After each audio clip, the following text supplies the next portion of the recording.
E aí, minhas crianças, tudo bem? Vamos para mais uma luta? Hoje é segunda-feira, tem a nossa aulinha de história. Olha aí, galera. Vamos hoje terminar, para alegria de uns, tristeza de outros. Vamos concluir o assunto Roma. Essa, se eu não me engano, é a nossa sexta aula desse assunto. Eu dividi sempre em vídeos menores, para não ficar tão chato, né? Vocês até pediram, professor, o vídeo mais curto, tá aí.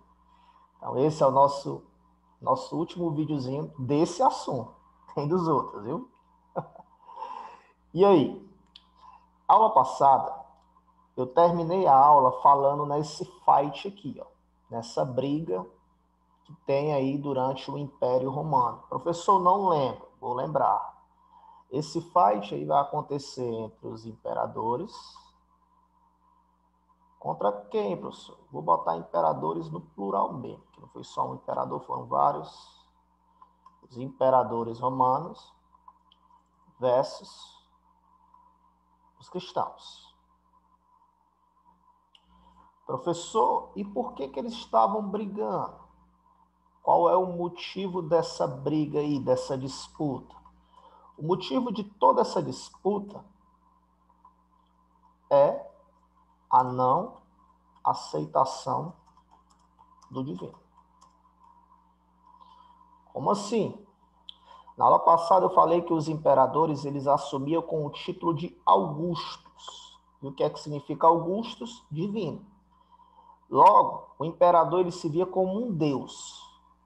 Você acha que, você sendo um cristão, você vai aceitar ver o seu líder como um deus? O imperador como um deus? É claro que não. Então, quem era cristão não aceitava ver o imperador como um ser divino, como um deus. Por isso começou toda a briga. E aí, por muitos anos, os imperadores mandavam perseguir, prender, torturar e até mesmo matar quem era cristão. Sério, professor? Sério. Só que um cara vai começar a mudar isso aí. Quem? É o destaque. Constantino. Professor, quem era Constantino? Constantino foi um imperador romano. Ele é um destaque. Por que ele é um destaque?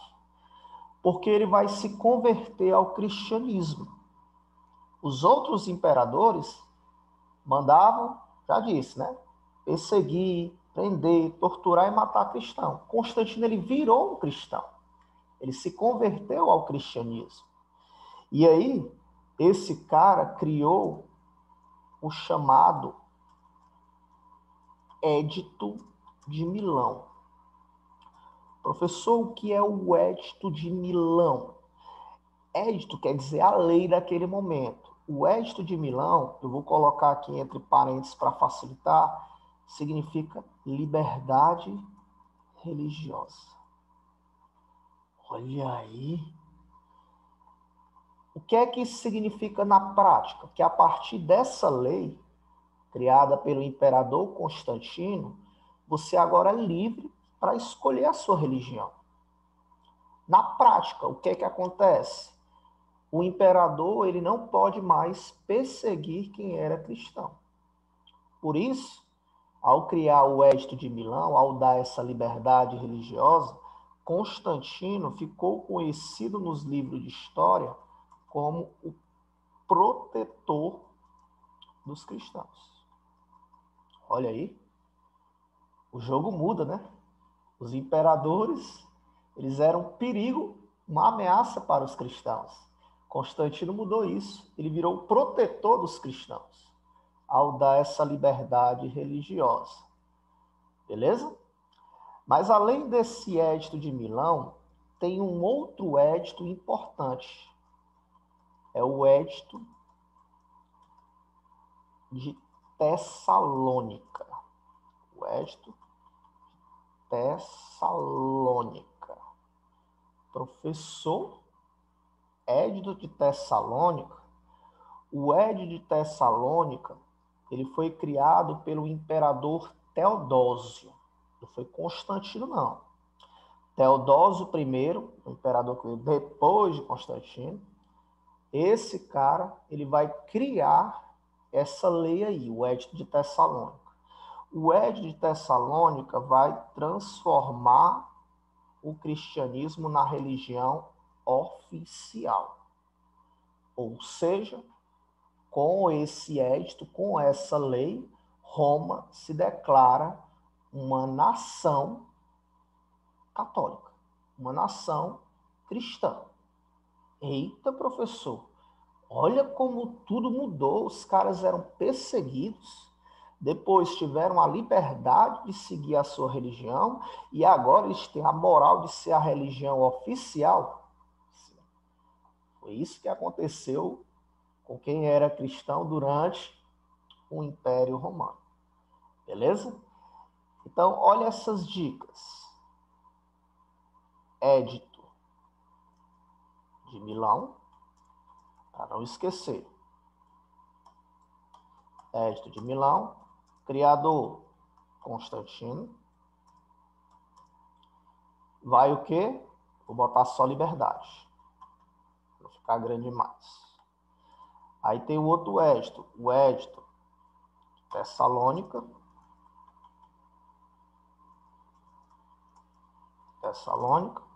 Criador Teodósio. Oficial. Então tá aí essas dicas para você não esquecer e levar aí para suas atividades. Tranquilo, né?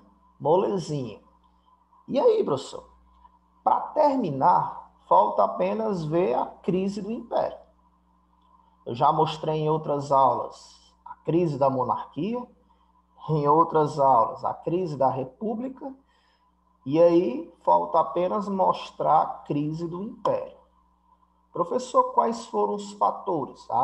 Foram vários. A gente poderia passar aqui parte do dia só falando desses fatores, mas eu vou colocar apenas 3. Eu escolhi 3 fatores que levaram o Império a entrar em crise. Quais são, professor? O primeiro aí, eu vou colocar os imperadores. Como assim? Péssima administração. Olha isso aí, cara. Péssima administração. Horrível administração. Então, os imperadores romanos, eles ao longo dos anos, eles não administravam bem o seu império. E aí, se você tem um negócio e não tem uma boa administração, tem uma péssima administração, é óbvio que esse negócio vai entrar em crise e vai acabar. Isso aconteceu com Roma. Um outro fator interessante foram as revoltas dos escravos. Roma conquistava muito. E quanto mais eu conquisto, maior o meu número de escravos. E aí, quanto mais escravos eu tenho, mais confusão vai ter. Isso é uma sequência lógica.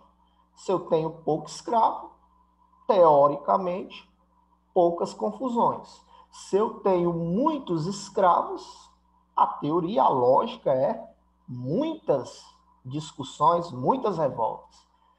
Então, Roma começa a sofrer com muitas revoltas de escravos, porque vai aumentando o seu número de escravos, obviamente aumenta-se o número de revoltas, rebeliões de escravos. Então, segundo fator interessante. E um terceiro fator, os bárbaros. Professor, bárbaros? Bárbaros eram os não romanos. Então, para os romanos, todos aqueles que não pertencem ao Império Romano eram bárbaros. E aí, os bárbaros começam a olhar para o território romano. Roma, que já invadiu vários territórios, começa a ser o alvo. O pessoal começou a perceber, olha aí, cara, Roma está fraca, estão em crise. Esse é o momento ideal da gente fazer um ataque lá, de Roma sofrer ataques. Foi isso que aconteceu. Diante desses 3 fatores, você coloca no liquidificador, o resultado vai ser o quê? Roma fraco. E se você está fraco, você vira o que naquele momento? Um alvo. Foi isso que aconteceu. Roma começa a sofrer com a invasão dos bárbaros. Vários povos começam a invadir o território romano. E isso aí gerou o quê, professor? Isso gerou a invasão dos bárbaros, justamente a morte de Roma. Roma morre perante a invasão dos bárbaros. Isso para a história, ela é tão importante que ela virou um marco temporal, cronológico. Quando há a invasão dos bárbaros, quando Roma cai perante essas invasões, o resultado de tudo isso é a morte. Além de morrer Roma, vai morrer a chamada Idade Antiga. A Idade Antiga. E aí, quando morre a Idade Antiga, nasce a outra idade. Que idade foi essa, professor? Moleza. A Idade Média. A Idade Média. Então, tá aí. Com isso, conseguimos concluir Roma Antiga. Beleza? Pessoal, muito obrigado pela atenção de vocês. Espero que tenham gostado de Roma. Eu amo esse assunto. Eu queria que vocês também amassem tal conteúdo.